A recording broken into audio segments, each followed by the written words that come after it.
Today we're training chest, and every time I train chest and shoulders or any pushing movements for that matter, always warm up my delts, rotator cuffs, everything. Here's how we do it. First exercise, 10 reps like this, big exaggerated motion, front and back. So all we're trying to do is just get some blood in there. After we do 10 of those, we keep our elbows locked and we're doing 10 like this. Show you from the side, very simple, doesn't have to be slow, doing 10 of them. After do 10 of those, we're doing 10 of these. Do not ask me for any of the names of these exercises because I don't know. After that, we lock in here and we're doing 10 like this. This is how far back you need to go. You don't have to exaggerate it, just as far back as your flexibility allows, and that is all it is. After we do that, we're going straight up for presses. 10 presses like this, full range of motion. Let me just show you from the side again so you can see. And after we do 10 of those, we're going into side laterals. Very simple. Don't complicate the workout. You don't need to use bands. You don't need to use anything like that. Just a pair of light dumbbells. These are the lightest dumbbells in the gym. And then after that, side laterals, we're going into straight shrugs. That's it. I don't know if I showed you the side laterals from the side. I'll just demonstrate them. But they're very simple. That's all we're doing with the side laterals, okay?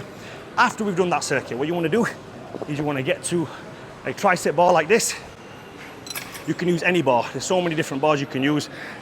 Just so happens to be a straight one here. If there was a V handle there, I'd use the V handle. If there was ropes, I'd use the rope. Keep the weight light, and we're pulling this towards your face. So again, same again, 10 repetitions. After you do 10 of that, we're gonna go behind the head. And this should really warm up the rotator cuff, front and back. Now, we're still not done because obviously on chest and shoulders, we're gonna be always pressing. And when you're pressing, you need to warm up your triceps as well. So still in the same circuit, no rest in between.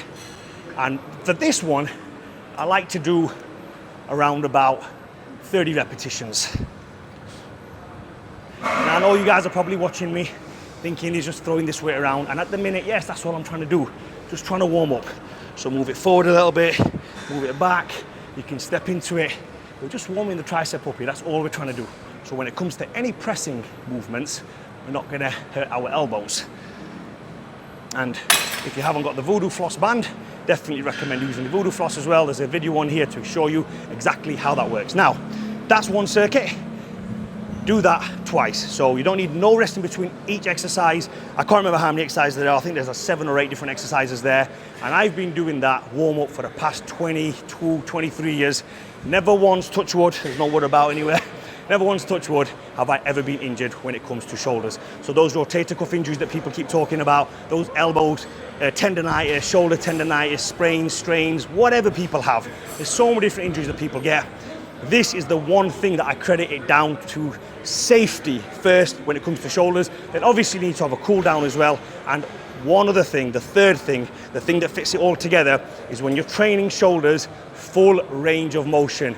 And in the exaggerated ranges of motions for the warm up, then you will not get injured.